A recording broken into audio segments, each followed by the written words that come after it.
Lo spirito della mia terra è la natura che ci circonda. Questo è lo spirito vero.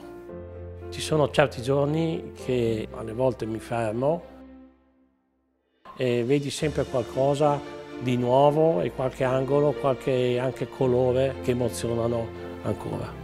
Per me i contadini sono parte integrante del mio paese. Ogni tanto quando voglio scappare via vado da loro, mi rifornisco delle loro cose. Sono questi sentimenti umani che loro riescono a trasmettere, non falsi. Anch'io ero un contadino. Questa era un'azienda agricola di mio nonno, di mio papà, per cui l'essere anche cresciuto qua e aver sviluppato qualcosa, per me è una grande soddisfazione.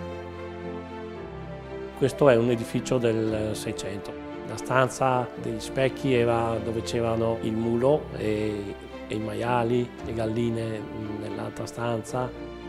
Ho cercato di recuperare al massimo quello che ho potuto, mantenendo tutto com'era, aggiungendo qualcosa, ma sempre inerente, con stile personale. E poi c'è la mia cantina in una vecchia ghiacciaia. I sapori sono quelli tramandati dai nonni, dalla vita, dal lago di Garda e dal Monte Baldo. Il motivo per cui ho scelto di fare questo lavoro è per condividere i miei piatti, i miei sapori e le mie passioni.